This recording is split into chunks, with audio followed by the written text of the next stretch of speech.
22ஆம் அதிகாரத்தினுடைய 7வது வசனத்தை வாசிக்கும் போது 22ஆம் அதிகாரத்தினுடைய 7வது வசனம் லாஸ்ட்ல இது, அப்பொழுது அவன், இதோ நெருப்பும் கட்டையும் இருக்கிறது, தகன பலிக்கான ஆட்டுக்குட்டி எங்கே என்று கேட்டான். என்னது கேட்கல, என்னது ஆட்டுக்குட்டி. அப்போ இந்த ஈசாக்கு தன்னுடைய தகப்பனாரை பார்த்து என்ன கேட்கிறார் அப்படின்னு சொன்னா, எப்பா பலி செலுத்துறதுக்கான கட்டை கொண்டு வந்துட்டீங்க, இந்த நெருப்பு கொண்டு வந்துட்டீங்க, ஆனா என்ன கொண்டு வரல, ஆட்டுக்குட்டி எங்கே?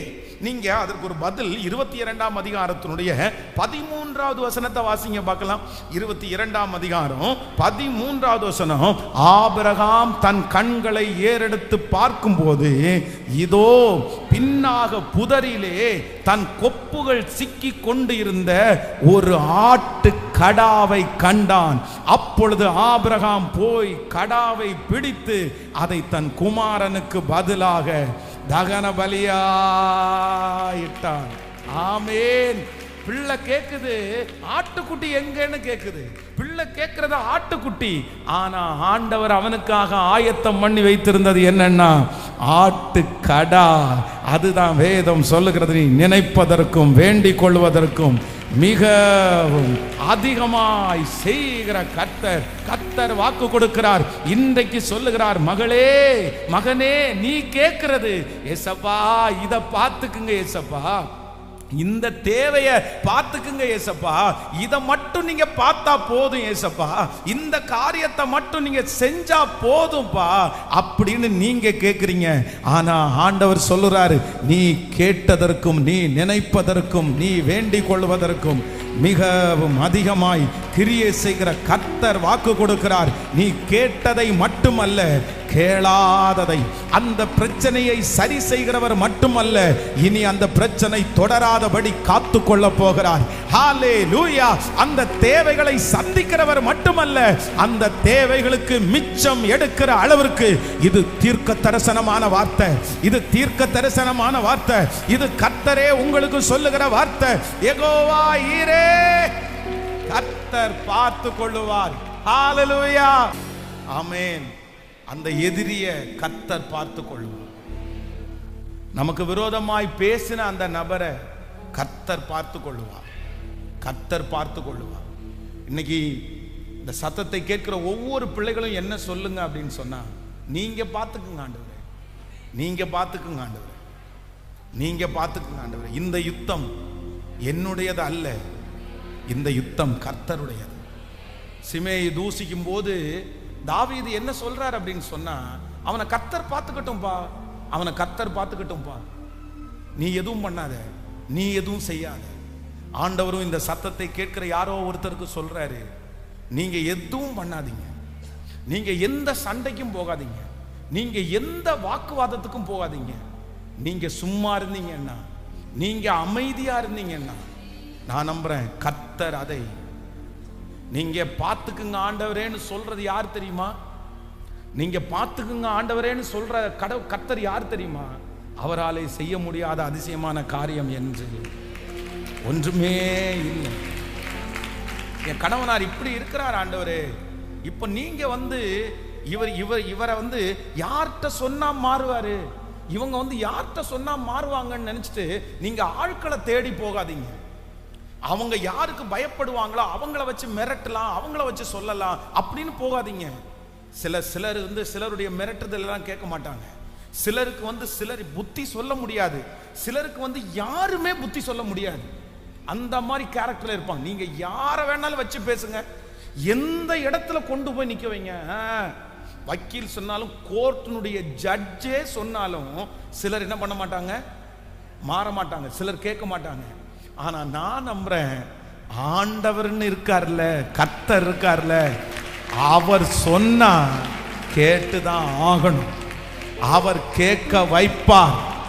எவரையும் அடிபணிய வைக்கிறதற்கு அவராலே முடியும். எந்த இருதயத்தை மாற்றுகிறதற்கும் அவர் வல்லவராயிருக்கிறார். நான் ஆராதிக்கிற என் தேவனாகிய கர்த்தர், அவருக்கு முன்பாக நடுங்காதவர்கள் இருக்க முடியாது, அவருக்கு முன்பாக கேட்க முடியாதவர்கள் இருக்க முடியாது. ஆமென். சவுல் என்பவன் எல்லா இடத்துலையும் போய் கூடுமான வரைக்கும் ஆண்டவருடைய பிள்ளைகளை டிஸ்டர்ப் பண்ணிட்டே இருந்தான். வேதம் சொல்கிறது, முதல் இரத்த சாட்சியான அந்த மனுஷனை மரணம் வரைக்கும் கொண்டு போவதற்கு சவுலும் சம்மதித்திருந்தான். சவுலும் ஸ்தேவானை கொல்றதுக்கு சம்மதிச்சிருந்தான். எல்லாருக்கும் பயம். இப்ப அங்கெல்லாம் பிரச்சனையை முடிச்சுட்டு இப்ப அடுத்து தமஸ்குவுக்கு போறதுக்காக ரெடி ஆயிட்டார். அவர் திரும்ப போய் இன்னொரு பிரச்சனையை உண்டு பண்றதுக்கு கையில நல்ல பத்திரத்தை வாங்கி சைன் போட்டு ராஜாவிடத்துல போய் இந்த ஜனங்களை நான் அரெஸ்ட் பண்ண போறேன், அவங்கள 4-5 பேரை கொல்ல போறேன்னு சொன்ன உடனே கையில அந்த முத்திரை போடுகிற கடிதத்தோட கிளம்புறாரு. ஆனா வேதம் சொல்லுது, ஜனங்களெல்லாம் பதட்டப்படுறாங்க, சபைகளெல்லாம் பதட்டப்படுது. ஐயோ வரானே, வந்து என்ன பண்ண போறானோ, யார் பேசுவா, யார் அவனுக்கு எதிர்த்து நிற்பா. ஆனா வேதம் சொல்லுகிறது, அந்த சவுலை ஆண்டவர் வழியிலே கர்த்தர் சந்திக்கிறார். சந்திச்சு சொல்றாரு, முள்ளில் உதைக்கிறது உனக்கு கடினமா. உடனே அவன் சொல்றான், கர்த்தாவே நீர் யார், நான் என்ன செய்ய சித்தமா இருக்கிறேன். அப்பதான் ஆண்டவர் சொல்றார், நேர் தெரு என்கிற தெருவுக்கு போ, அங்க அனனியான்ற ஒரு தீர்க்கதரிசி இருப்பான், நீ என்ன செய்யணும்னு அவன் உனக்கு சொல்லுவான். இப்போ அனனியாவிடத்துல ஏசப்பா சொல்றாரு, நான் ஒருத்தனை அனுப்புறேன், அவர் நான் தெரிஞ்சு கொள்ளப்பட்ட புறஜாதிகளுக்கும் ஜனங்களுக்கும் தெரிஞ்சு கொள்ளப்பட்ட ஒரு விலையேற பெற்ற பாத்திரம். அனனியா யாரோ அப்படின்னு நினைச்சு இங்க வந்து பார்த்தா சவுல். ஆண்டவரே இவனா, இவன் தான் பத்திரத்தை தூக்கிட்டு வந்துட்டு இருக்கிறானே, அத்தனை பேரை அடிக்கிறதுக்கும் நீ அன்னைக்கு பார்த்த சவுல் இன்னைக்கு பார்க்கறது பவுல், நீ போய் பாருன்னு ஆண்டவர் அனுப்பி வச்சிருப்பார். ஒரே ஒரு சந்திப்பு, ஒரே ஒரு சந்திப்பு அந்த மனுஷனை தலைகீழா மாற்றி இந்த தேசத்திற்கே ஒரு வெற்றியை கொண்டு கொடுக்க முடியுமானால் நான் நம்புறேன். கர்த்தர் வாக்கு கொடுக்கிறார், நீ என்னிடத்துல கொடு, கர்த்தர் பார்த்து கொள்ளுவார், கர்த்தர் பார்த்து கொள்ளுவார்.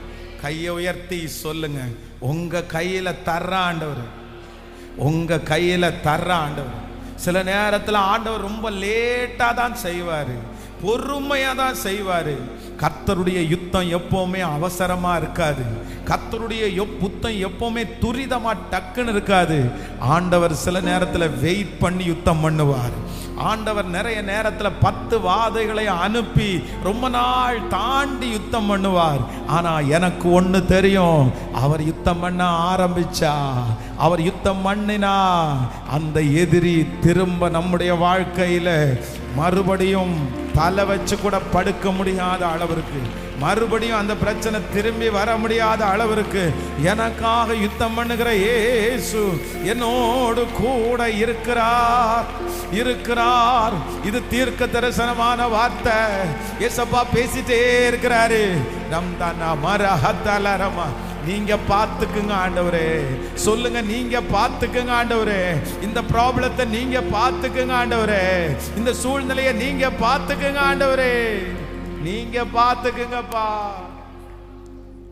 நீங்க பார்த்துக்குங்க ஆண்டவரே. உங்க கையில தர்றோம்ப்பா, உங்க கையில தர்றோம். ஆபிரகாமுக்கு ஒரு நல்ல ஞானம் இருந்துச்சு, ஆபிரகாமுக்கு ஒரு பெரிய அறிவு இருந்துச்சு.